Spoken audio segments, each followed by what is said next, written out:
Good morning, everybody. Hello. We find ourselves again here at 11:11 or ish. So once again, our tech seems to be betraying us. So thanks for your patience, and we made it today. Hey, Karen. Good morning to you. Hope you are well. Hope you're having a good day. Glad you're here. Hello, Jane and John. I see Mountain Stream Music making their appearance. Good to see you. Glad you're here. Yeah, good morning to you. Yvette, good morning. Hope you're well. Vicky, hello. Great to see you. So glad to have you at Bible study yesterday. That was fun.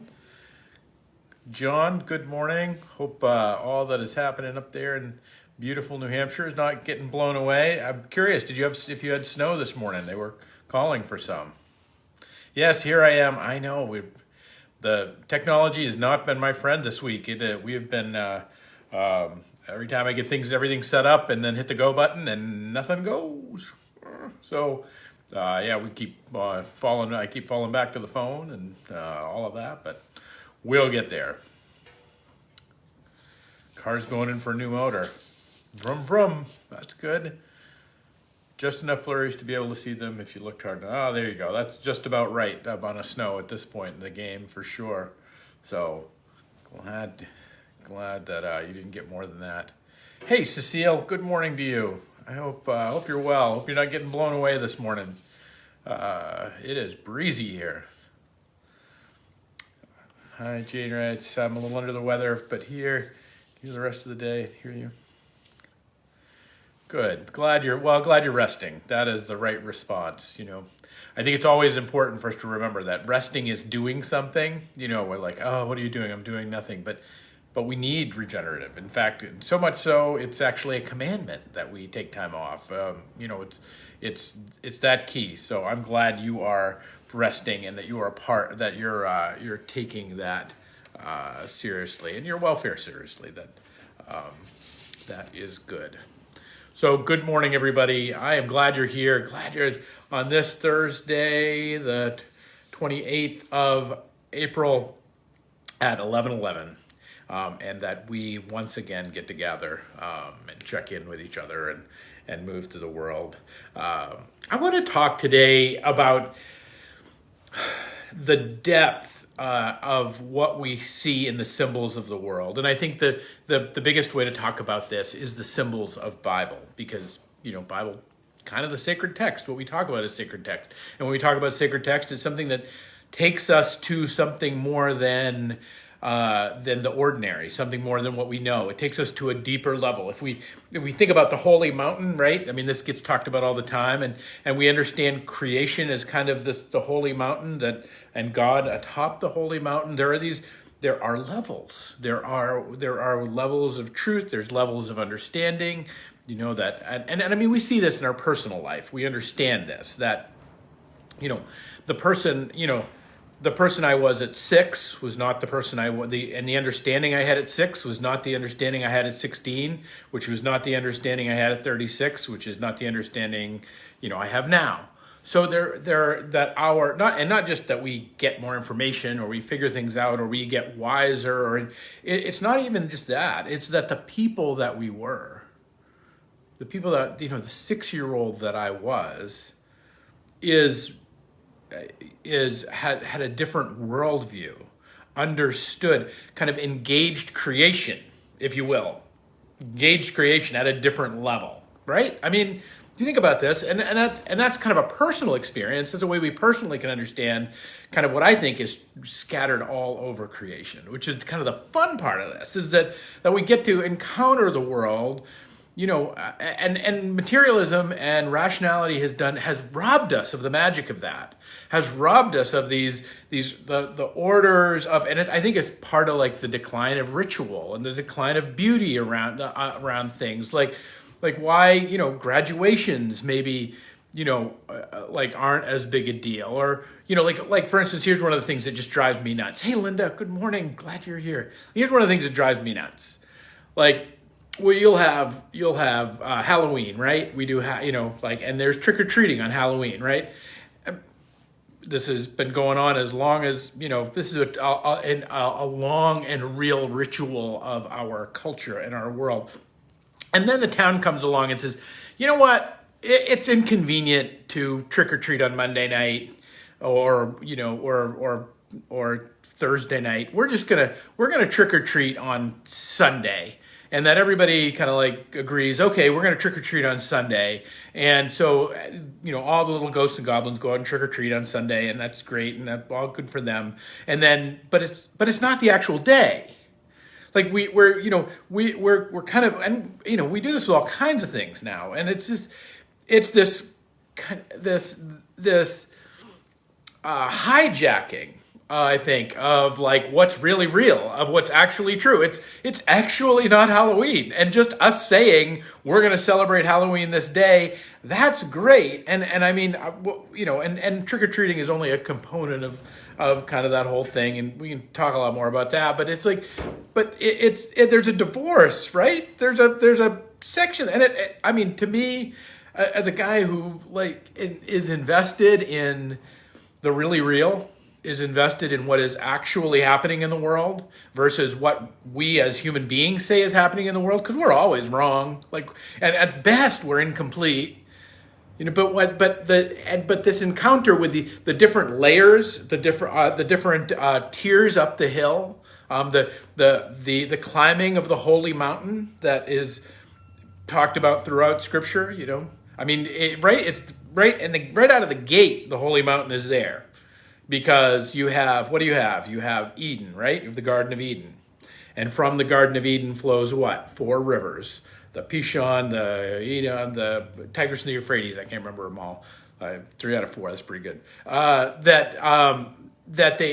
flow they flow out of the Garden of Eden. Well, where do rivers start? They start in the mountains, right? So the Garden of Eden is perched atop the holy mountain. Like this is Sparta. This is spiritual geography 101. So there's the higher things, there's the more elegant of things, and then there's the more base of things.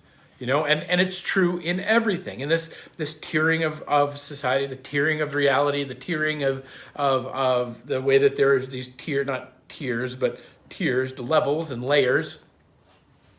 So I want to talk about that. This is all set up, like, oh boy, here we go. Like, this is all set up to get us to what I really want to talk about. I talk about this, talk about that. Like, oh gosh, I'm turning into that guy.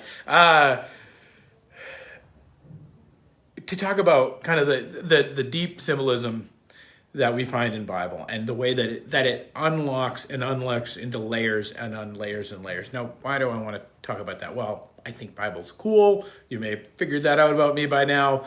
But what I'm really interested in is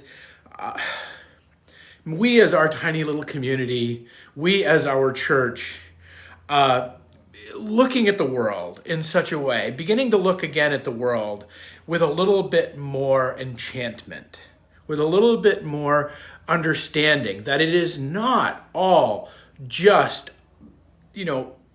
humans as bags of protoplasm with an urge to procreate, or cats and dogs that are just these little neural bags of neural transmitters or whatever, that the hard stuff of the world is not the most powerful, the most important, the most core building blocks of all the things, and that if we just put all the things together, like Frankenstein, like Frankenstein's monster, we can construct the world. That the materialism, the heavy materialism we've been living in, and that I think, Bible's an incredibly good place to start with this, but because what it begins to do is and looking at it through this deeper symbolism actually is a way of unlocking our eyes, our ability to see deeply into the things that are going around in our world. It's true on every level. It's true when our children graduate and move into another sphere. It's true when when we encounter a friend or a beloved. It's true that there are truths working themselves out that are higher than just the fact that, a child has reached a particular level of development. It's bigger than that, and when you experience it, it's bigger than that, right? Like, that these things matter. When you see a long lost friend and you see that face, and there's nothing else will do, nothing else will make it real. When all this comes together, and that what we really do understand that we live in this tiered world, this holy mountain with levels upon which the divine flows forth, goodness and grace, and holds things together. And I hope, my goal with this is just like that we might, for a minute, have this chance to look at this. So I want to look at one little tiny line and just take it apart for a second. It won't take us long, but just so that maybe, just maybe, we can reclaim a little bit of magic today. So today is Holocaust Remembrance Day, and in Israel there's sirens going off everywhere, and for 2 minutes the entire country comes to a stop. Everybody in the country stops because they remember the horror of the Holocaust, and they remember those who died, and they remember what the nation of the Jewish people went through in that time. It's really, my friend Mark is over there, and he was sending me a video about it, and it's like really powerful to bear witness to that this entire nation that just stops, because in remembrance on this day. And so I picked, just because of that, and again, they're not just remembering because they happen to have some rods and synapses in their head that are just clacking together going like, oh, well, we should remember that. No, they are reconnecting with the people that they lost. They are reconnecting with the horror of the world and the overcoming of the horror. Like, there's powerful, powerful things going on in those rituals, in those remembrances, in those moments. And it's true in everything. I'm just picking on those things just because they're good places that we might see them. But still setting this thing up, God, it better be good, right? That I want to talk about. There's 3 places in the Old Testament, and I picked this one because it's Holocaust Remembrance Day, and it seemed like an appropriate thing to take apart. There's 3 places in the Old Testament where we get this line about plowshares and turning into swords and spears turning into pruning hooks. And I'll read them for you. In Isaiah 2, it is, "He shall judge between the nations, he shall arbitrate for many peoples, and they shall beat their swords into plowshares and their spears into pruning hooks, and nation shall not lift up sword against nation, and neither shall there be war any more." And then Joel, the prophet Joel, a little tiny book, but very different. Joel actually turns it around. God's word for the people of Israel later, Joel comes after Isaiah, is this. He says, "Beat your plowshares into swords, your pruning hooks into spears. Let the weakling say, I am a warrior." This excitement to the people of Israel to come and rise to the war that is before them. And then in Micah, we go back, which is towards the end of the Old Testament and getting towards the New Testament. We go back. "He shall judge between many peoples and shall arbitrate between the strong and the nations far away. They shall beat their swords into plowshares, their spears into pruning hooks. Nations shall not lift up sword against nation, and neither shall they learn war any more." So if you kind of basically look at this, the way these phrases have been understood is this notion that you take an item that is, this item of war and destruction and you repurpose it into something of peace, right? And there's all these kind of literal ways out there that you find that this has been done. There's a movement where they decommission a lot of the nuclear weapons as they get older, and they reclaim the uranium or the plutonium in them, and then they use them to fuel nuclear reactors so that to generate power for the world. And so there's all these physical images that you get of this that's out there. And when you read Bible, you read commentaries or stuff that is said on this, there's what they'll try and explain it. They kind of explain this is what the scripture is saying about. And I'm not saying it's not. It absolutely is talking about that.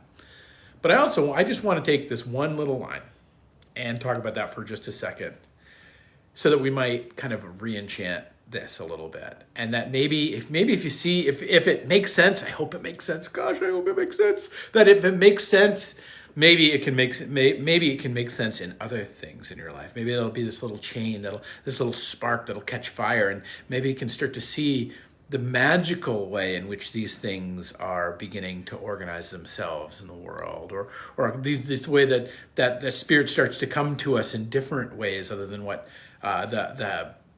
just these physical realities that we seem to be caught up in. And that's this: that pruning hooks get turned into spears.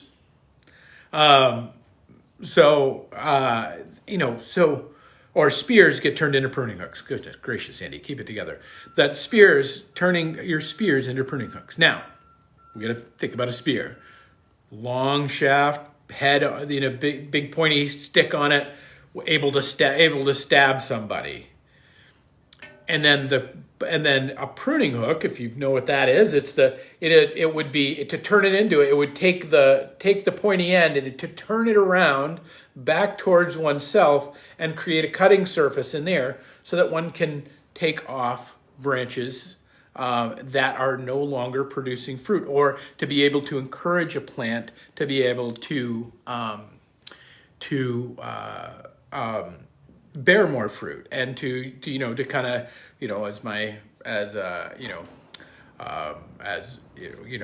my mom says, you gotta take off the suckers, because there's the little suckers that'll come up, and it's what takes away the tree's ability to bear fruit.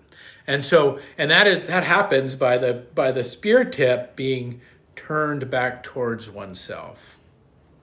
And that the cutting surface being on your side versus being on the side of the world.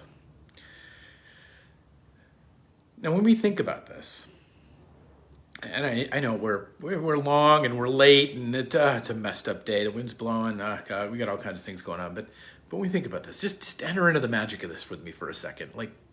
Stay with it. Here's this spear, here's this item that's used to stab and used to attack the world and to use to pierce things in the world. It is about it, and it keeps, and it by nature of it keeps an opponent at a distance, right? It's not an up close. You don't have to be up close and personal with a spear. You can be at a distance. This image is, I think, one of the images of what it is for when God says, I am going to judge between nations, I'm going to arbitrate, I'm going to reconcile. That when we get into this reconciling place, what our lives begin to look like are pruning hooks versus spears. Because when this spear, when we think about the truths of our life, when we think about the things about what, we want to make a point. Let's think of politics. Goodness, everybody wants to make a point about politics these days. That everybody wants to make a point about how their political, arm or thing is right. And so, we take this and we're going to pierce the veil, right? We're going to pierce somebody's misunderstanding. We're going to pierce how they understand the world improperly. We're going to stab out and we're going to make our point. Right? Literally, we're going to make our point. We're going to reach out and we're going to get somebody. And by virtue of that, we immediately keep them at bay. We're not bringing them in. We're not like, hey, come here so that we can have this conversation. No, we're going to stab out with our opinions, with our desire to be right, with our desire to destroy somebody else's way of looking at the world, with our desire to shake and break the world in a way that takes apart their arguments, takes apart their armor, and pierces their heart, pierces that which is vital to them. We wield spears in our day all the time. People ask me, why is there so much war in the Bible? Well, because there's so much war in us. That's why. And it's illuminating our inner geography so often. But again, this is an example to see the magic of what is in even this what seemingly not throwaway line, but seemingly basic line of understanding that is like, oh yeah, okay, you should repurpose these things. This isn't just about repurposing, friends. This is about taking our desire to drive home our point into somebody, to drive home and to destroy them and to keep them at a distance. And that when God's reconciliation begins to turn around, is to take that point and actually turn it towards ourselves.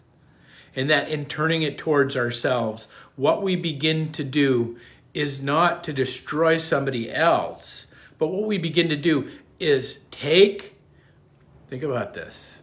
It's deep, it's good, it's beautiful.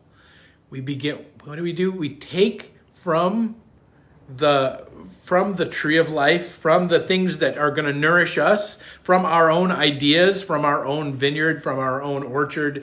We start taking off the things that aren't going to bear fruit, that aren't going to be helpful, that aren't going to feed not just the world, that aren't going to feed us.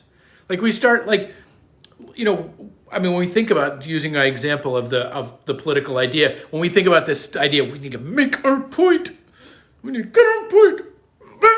Like when we get that point, like if we actually turn this around and look at ourselves and say, what is precious here? What is precious is that I want the things that I think are right, true, beautiful, and good to be preserved, or to be stood up for, or to be the guiding principles.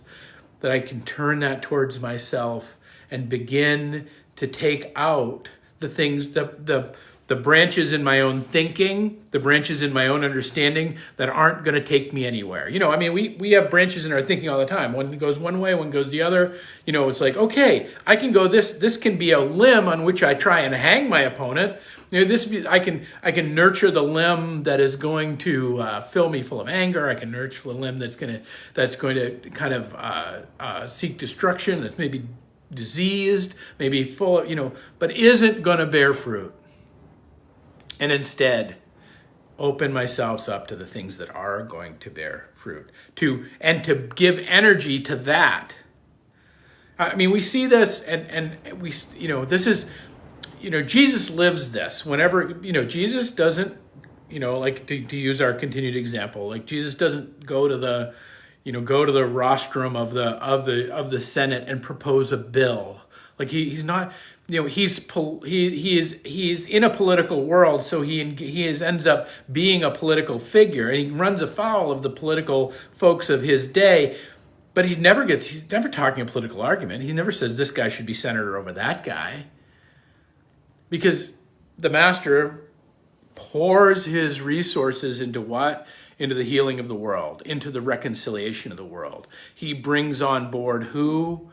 Matthew, a tax collector, the guy working for the Romans. He brings on board people and he takes what is absolutely righteous, the idea of his rightness. And nobody's ever been more right, that his rightness, and he turns it towards himself, and he says, and he trims away in the world all the things that aren't going to be helpful. He trims away in us all the things that aren't going to be helpful, and in trimming those away, all the other things come to life. Matthew came to life because he didn't engage him with his spear of righteousness, but he cut away all the stuff that wasn't working and it wasn't bringing life. I give you that example, and I'm really hopeful. I'm really hopeful that made some sense to you. I know I'm a little all over the map, and I'm hey, we're alive. It's what we got. So but I'm really hoping that you can see some of the enchantment of that, right? So it's not just like, oh, there's this random plowshare and there's this random sword, or there's this random spear and there's this random pruning hook, and they're just these images that decided to that just got thrown together by the author of Bible, and they're just out there. But every tittle and jot, every point on an I, every cross on a T, every piece of this, every image in it has a depth to it and a weight to it that will take us to deep parts of our soul if we let it. And it's true of Bible. But the thing is, here's the thing: it's true of everything in your life. It's true when you look out your window and you see the blossoms on the trees these days. It's true when you see the wind blow. It's true when your beloved comes to the door and you see their face. It is true when their dog jumps in your lap. It is true in every component. It is true when you make a meal and you break bread together.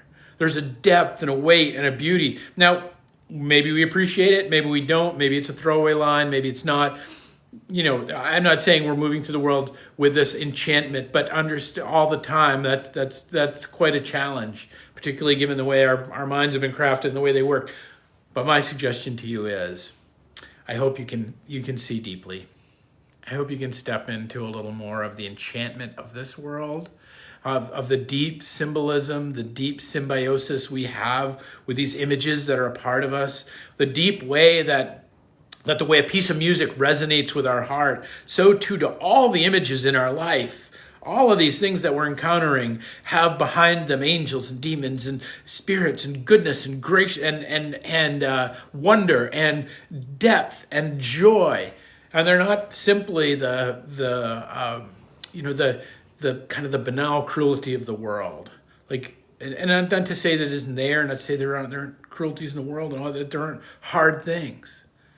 But there's a depth at work in your life, in my life, in all of creation. There's the logos of the really real, that the things that really matter. That when you take away the matter, when you take away the physical structures, they are things that still matter, that would still matter to us, that would still have meaning, even though the physical structures weren't there or they fell apart. So my hope today, with our little kind of journey into spears and pruning hooks, is that maybe you can reclaim a bit of that magic, reclaim a bit of the spirits within the spirits, with the joys within the joys, and the depth and the weight of your life as it unfolds in beauty and wonder, because it is there. It is there.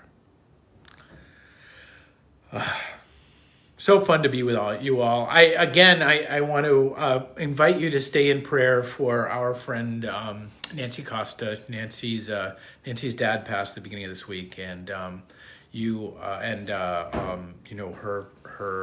and her family are in the midst of heavy hearts. So please keep Nancy and all those in your prayers. And with that, we have, it is the first Sunday of May coming up, and we will be breaking bread. We will be coming to the Lord's table. We will be singing and raising song. So I hope you can join us here at First Congregational Church, 282 Rock Street. Good time, 10 a.m., or join us online here at Facebook Live. Peace and grace to you all. And see ya Tuesday with another 11:11.